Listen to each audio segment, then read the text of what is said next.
warahmatullahi wabarakatuh. Apa kabarnya anak-anak semuanya? Semoga kalian sehat selalu, sehat walafiat, amin ya robbal alamin. Nah, bertemu kembali dengan Ibu Umi, yaitu di hari Selasa yang insya Allah hari yang cerah dan insya Allah penuh barokah ini. Nah, pada kesempatan kali ini kita bertemu kembali pada mata pelajaran prakarya di kelas 8 ya. Nah, sebelumnya kita udah pernah ketemu ya waktu hari Sabtu karena jadwalnya diganti. Jadi kita ketemu kembali di minggu ini di hari Selasa ya. Nah, anak-anakku, sebelum kita memulai pembelajaran hari ini, Ibu akan sedikit mengingatkan kembali kepada kalian semua. Mengingatkan apa? Yaitu untuk selalu menjaga protokol kesehatan. Apa saja? Yang pertama, mencuci tangan menggunakan sabun di air yang mengalir. Kemudian yang kedua, ada apa? Menjaga jarak, ya, menjaga jarak. Kemudian yang ketiga, yaitu menggunakan masker. Gunakan masker ya saat bepergian atau saat kalian juga melaksanakan pembelajaran tatap muka di sekolah. Kemudian ada apa lagi? Yaitu menjaga mobilitas, ya. Jadi kita menghindari keramaian atau kerumunan, ya anak-anakku. Bisa kan lihat di sini prokesnya. Jangan lupa diterapkan ya agar kita semua selalu sehat walafiat, terhindar dari COVID-19 dan pastinya kita bisa melaksanakan pembelajaran tatap muka seperti biasanya, tidak jaga jarak, kemudian juga tidak dibatasin kan, pasti kangen kan momen-momen kebersamaan bersama teman-teman di sekolah, satu kelas penuh siswanya ya, tidak setengah-setengah ya. Makanya jangan lupa terapkan prokesnya, oke? Ya, oke ya. Nah, selanjutnya Ibu minta kalian semua silakan duduk yang rapi, duduk yang nyaman agar kalian bisa mengikuti pembelajaran hari ini dengan baik ya. Nah, sebelumnya marilah kita bersama-sama membaca doa terlebih dahulu. Yuk, tengadahkan tangan kita bersama, kemudian kita baca doa. Baca doa, mulai. Bismillahirrahmanirrahim. Raditu billahi rabba wa bil islami dina wa bi muhammadin nabiyya wa rasula. Rabbi zidni ilman warzuqni fahman. Amin ya rabbal alamin. Allahul azim. Nah, anak-anakku, pada kesempatan kali ini Ibu akan membahas materi masih sama dengan materi yang kemarin. Ada yang masih ingat materi yang kemarin? Ya, kalau yang kemarin itu kita membahas tentang jenis, sifat ya dari beberapa bahan yang digunakan untuk kerajinan, yaitu ada apa saja? Ada yang masih ingat? Siti Sofia, ingat gak Neng? Keramik, ya keramik. Kemudian ada apa lagi? Coba ada yang masih ingat gak? Siapa ya? Bagus, apalagi bagus? Sabun. Oke, good job. Nah, sabun, kemudian juga ada botol plastik ya. Dan satu laginya nih, ada apa lagi? Ayo, ada yang masih ingat tidak? Keramik, sabun, botol plastik. Satu laginya apa? Ayo, ada yang ingat nggak? Nah, satu laginya itu ialah kerang. Nah, kalau kemarin membahas sifat dari bahannya, sekarang Ibu akan membahas tentang perancangan. Apa coba kita lihat di sini? Perancangan, pembuatan, dan penyajian produk kerajinan dari kerang, sabun, keramik, dan botol plastik yang kreatif dan inovatif. Ya, jadi sekarang kita akan membahas tentang cara-caranya ya. Kita apa dulu yang harus kita siapkan, ya apa saja yang harus kita rancang untuk membuat kerajinan tersebut. Sudah siap? Harus siap. Nah, selanjutnya silakan lihat dulu di sini ada tujuan pembelajaran kita pada hari ini. Yuk kita simak bersama-sama. Yang pertama, mengidentifikasi berbagai jenis alat dan kegunaan yang digunakan pada proses pembuatan produk kerajinan tersebut, yaitu tadi dari kerang, sabun ya, kemudian keramik dan botol plastik. Kemudian yang kedua, memahami teknik dan langkah-langkah pembuatan produk kerajinan tersebut, memahami teknik penyajian produk kerajinan dari kerang, sabun, dan lain-lain. Kemudian memahami proses pembuatan rancangan produk. Nah, jadi intinya kita akan mempelajari nih apa saja yang perlu kita siapkan, bahan-bahannya, kegunaan bahannya itu untuk apa, sampai kita buat rancang dan sampai kita membuat hasil karya yang kreatif dan inovatif. Udah gak sabar kan pasti kalian untuk mengikuti pembelajaran hari ini. Yuk, kita simak bersama-sama. Nah, anak-anakku, yang pertama Ibu akan membahas dari keramik terlebih dahulu. Ada yang masih ingat keramik itu bahan dasarnya dari apa? Tanah liat. Ya, betul, dari tanah liat. Nah, untuk pembuatan keramik ini banyak sekali anak-anak tekniknya apalagi ya. Nah, makanya kalian harus simak dengan baik-baik. Di sini Ibu akan menjelaskan ada bahan produksi ke pembuatan kerajinan keramik. Nah, yang pertama bisa kalian juga sambil ngeliat ada di gambarnya di sebelah, ada juga tulisannya ya. Di sini ada bahan utama yang digunakan dalam membuat kerajinan keramik adalah tanah liat. Bisa kalian lihat di situ ada gambar tanah liat dengan berbagai warna ya. Kan Ibu di awal udah pernah menyampaikan bahwasanya tanah liat itu bukan hanya satu warna tetapi memiliki beberapa macam warna.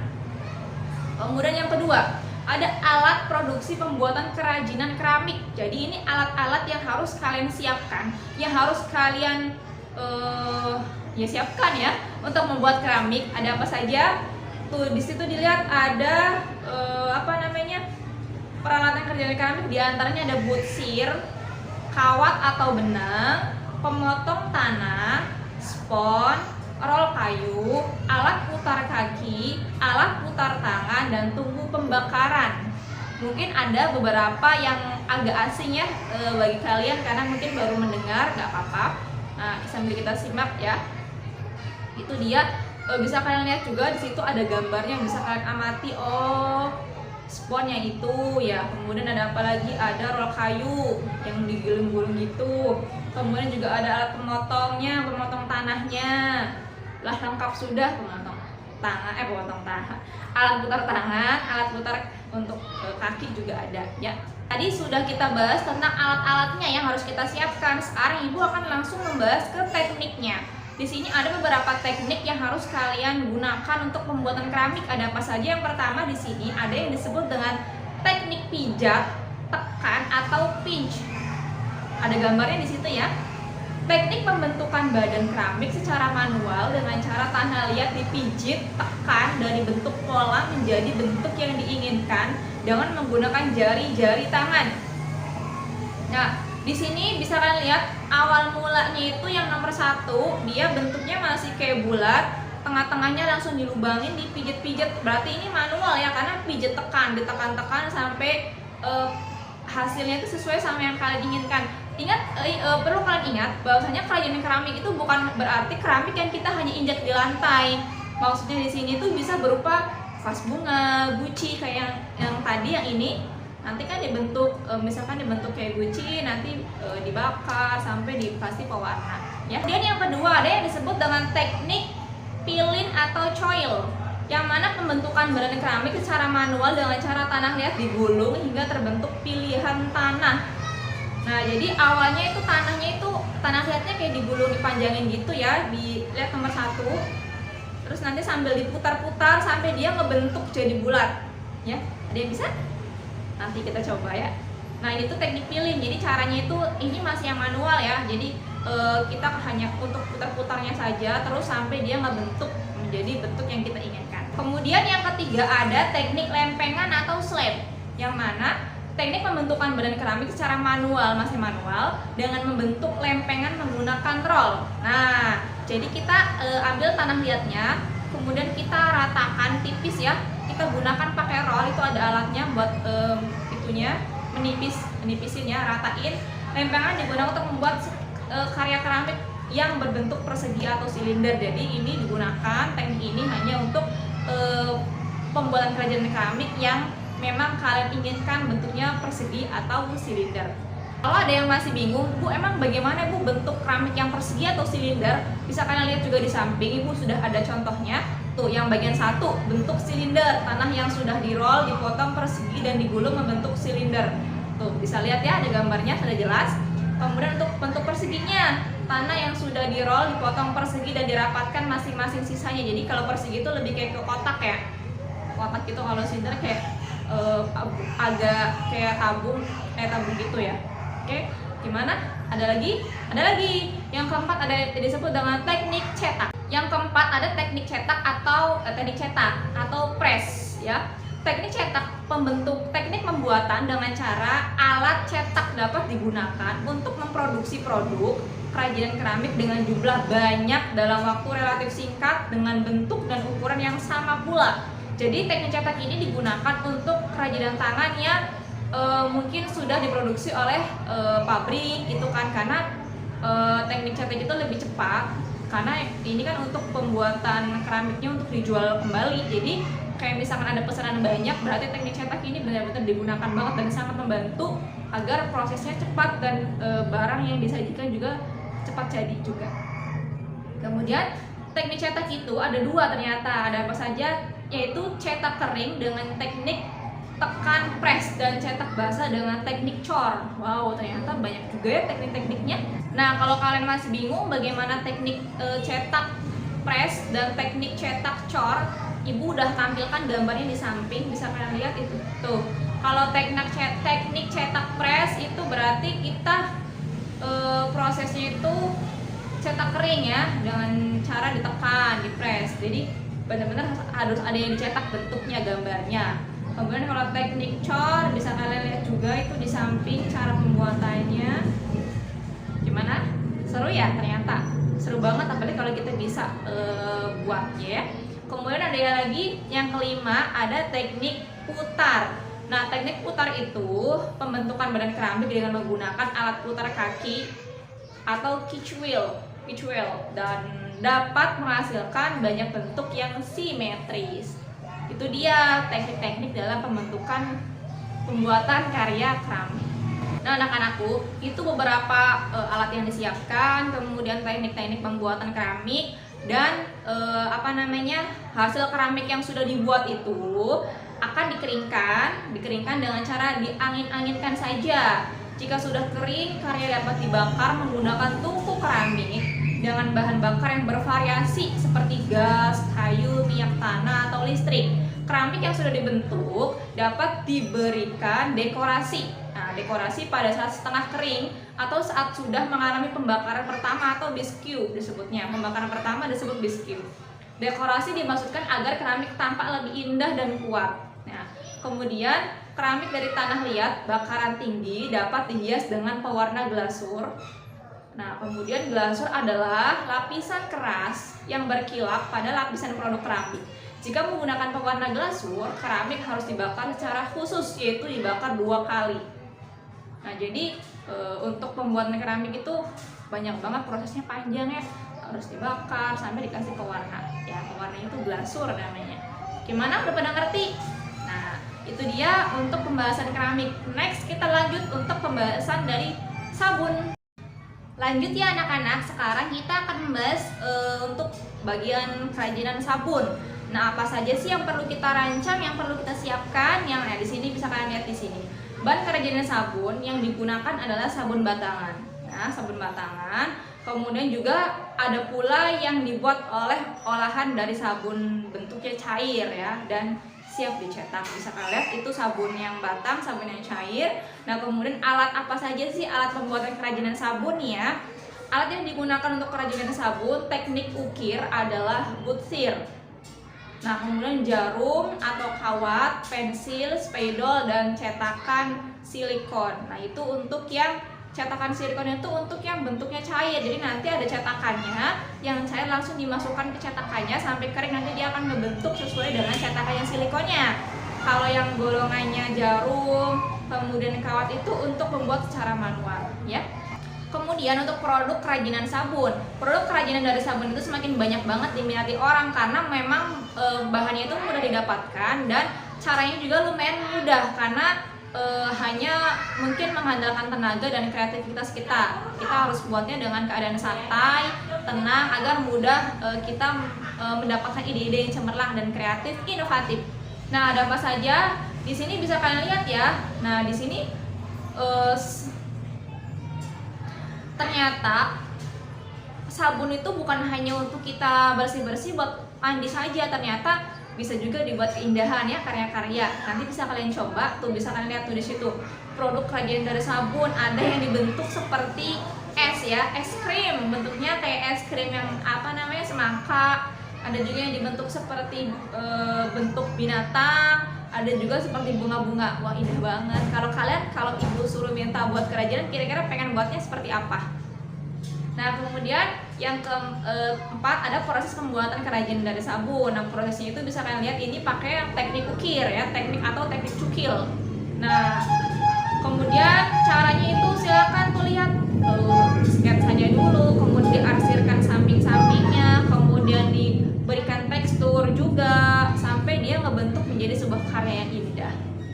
Lanjut kita ke kerajinan dari kerang. Nah, kalian kerang itu sebenarnya itu sebuah limbah ya, limbah yang bisa kita daur ulang kembali. Karena kan kalau misalkan kerang itu kan biasanya kita makan isinya saja, kemudian cangkangnya kita buang. Ternyata memiliki nilai ekonomis yang tinggi kalau kita buat kerajinan ya. Nah, kemudian cangkang kerang itu baik yang mutiara atau yang bener-bener ngebentuk kerang gitu, kerang seperti keong gitu kan. Nah, adapun cara-caranya nih kita rancang nih, apa saja nih untuk cangkang kerang. Yang pertama, pastinya dong kita siapkan dulu kerang-kerang yang kita pengen buat. Nah, berarti kerangnya itu dibersihkan terlebih dahulu. Dibersihkan, kemudian kalau ibu dulu pernah bikin waktu SD, cari kerangnya di pinggir laut, kemudian diambil, dibersihkan, dicuci pakai sabun, direndam sampai baunya wangi. Kan baunya kan amis ya kalau misalkan dari laut, sampai wangi ya, sampai bener-bener wangi lah. Kemudian nanti dijemur dulu sampai kering kerangnya ya, dijemur sampai kering. Kemudian kita cat nih kulit kerangnya dengan berbagai warna yang kita pengen. Kemudian juga pilih jenis kerang yang mau digunakan, tadi udah dipilih dulu ya, mau apa saja yang mau kita gunakan. Kemudian kita kasih warna, kemudian kita rekatkan satu persatu sesuai yang kita inginkan. Kita pengennya bikin apa? Bisa juga nih kalian, nih aku kasih contoh, tring. Bisa juga kalian bikin sebuah bingkai. Berarti kalau bingkai kalian cukup rekatkan pinggir-pinggirnya saja. Atau juga pengen bentuknya boneka, tring. Nah, bentuknya boneka berarti kalian rangkai bentuk sesuai yang kalian inginkan ya, dan pastinya tadi udah ada lemnya juga, dan kita rekat-rekatkan. Gimana? Simpel kan? Tinggal kalian mengatur kreativitas kalian saja biar hasilnya bagus. Nah, lanjut. Kalau tadi untuk kerang memang tidak banyak ya, tergantung kalian saja. Kalau kalian pengen buatnya sekedar kayak boneka-boneka gitu, berarti cukup kerang saja. Kerang dicuci, dikeringkan sampai wangi, bersih, kering, dan siapkan cat, kemudian sama lem. Atau tambahkan aksesoris, mau buat mata-mata atau apa gitu kan, pakai spidol boleh. Atau kalau kalian pengen bikinnya sebuah bingkai, otomatis berarti kalian harus buat dulu alasnya, mau pakai kayu atau mau pakai kardus ya. Paham ya sampai sini ya? Oke, langsung saja kita lanjut untuk materi yang selanjutnya, itu pembuatan dari botol plastik. Nah, selanjutnya itu ada botol plastik. Botol plastik juga termasuk sampah limbah juga. Nah, yang sering kita abaikan, kita mungkin habis minum botolnya langsung dibuang ya, padahal ternyata memiliki nilai ekonomis juga yang tinggi kalau kita buat dan kita kreativitaskan sedemikian rupa. Nanti kalau kita udah belajar ini, kita coba ya di rumah untuk memanfaatkan barang-barang bekas yang ada. Untuk botol plastik bisa digunakan dengan berbagai macam kreativitas. Ibu di sini akan mencontohkan pembuatan bisa untuk pot bunga atau juga untuk tempat pensil. Itu kan simple ya. Nah, atau kalau kalian pengen cari yang lebih unik lagi, bisa kalian cari-cari nanti di internet, di sumber lain ya. Karena memang waktunya terbatas, jadi Ibu hanya menyampaikan beberapa yang mudah kalian pahami dan bisa kalian praktekkan di rumah saja. Ada apa saja yang perlu kalian siapkan? Pastinya dong botol plastiknya dulu ya. Botol plastiknya bisa 2 atau 1. Resleting itu kalau memang yang buat mau pakai sleting ya, kalau enggak juga nggak apa-apa.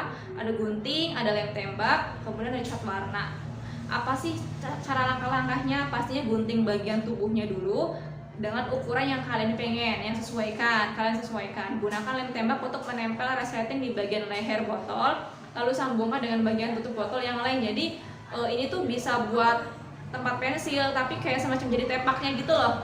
Nanti disetting gitu kan. Tapi kalau nggak pakai juga nggak apa-apa, kalian cukup pakai yang setengahnya saja, dibentuk sesuai kreativitas kalian. Kemudian nanti kalau yang ini apa namanya, yang ada settingnya, nanti rekatkan tutup botol dan leher botol direkatkan, dan untuk memperindah gunakan cat warna yang menarik. Nah, atau misalkan pengen yang buatnya simpel juga, yang tadi pensil warna cukup kalian gunting dibentuk sedemikian rupa, kalian cat, kreativitaskan dengan baik, itu bisa. Mau tahu? Nih, bisa lihat. Indah kan? Ada pot bunga dari botol plastik, ada juga pensil warna dari botol plastik. Ayo. Indah banget kan? Coba deh kalian bikin. Ya, ibu juga pengen tahu hasil kreativitas anak-anak di SMA Wahidin ini. Nah, anak-anakku, itu saja yang bisa ibu sampaikan materi pada hari ini. Ibu mohon maaf apabila ada salah-salah kata dari ibu. Nah, nanti jangan lupa setelah ini akan ada evaluasi mengerjakan soal di e-learning ya. Nah, nanti kerjakan dengan baik, jangan buru-buru. Nah, sebelum ibu menutup pembelajaran hari ini, ibu akan memberikan kesimpulan terlebih dahulu. Nah, anak-anakku, pada kesimpulan hari ini ialah bahwasanya banyak sekali benda-benda kerajinan di sekitar kita yang memiliki nilai ekonomis yang tinggi yang bisa kita kreativitaskan dengan baik. Ada apa saja? Seperti keramik, tanah liat yang mungkin kita hanya lihat dengan sebelah mata, tetapi ternyata memiliki kreativitas, memiliki daya jual, daya yang tinggi lah pembuatannya itu. Kalau kita buat dengan baik bisa menghasilkan karya kreativitas yang sangat baik. Dan untuk pembuatan tanah liat ada banyak sekali teknik-tekniknya. Ada teknik pijat tekan, kemudian juga ada apalagi teknik yang tadi teknik putar, kemudian juga ada teknik cetak ya. Itu untuk teknik keramik. Kemudian juga ada sabun, ada yang menggunakan teknik ukir ya. Kemudian juga ada yang teknik cetak. Kemudian ada kerang dan botol plastik. Itu dua macam jenis limbah yang sangat berguna, bermanfaat untuk pembuatan karya yang kreatif dan inovatif. Ya anak-anakku, dan jangan lupa untuk pertemuan yang akan datang kita akan membahas materi tentang pelajari ya di rumah agar pada saat pembelajaran kalian sudah bisa mengikuti dan bisa memahami dengan baik. Ibu cukupkan pertemuan kali ini. Marilah kita bersama-sama membaca doa penutup pada hari ini. Bismillahirrahmanirrahim. Subhanaka Allahumma wa bihamdika asyhadu an la ilaha illa anta astaghfiruka wa atubu ilaik. Shadaqallahul azim. Wassalamualaikum warahmatullahi wabarakatuh.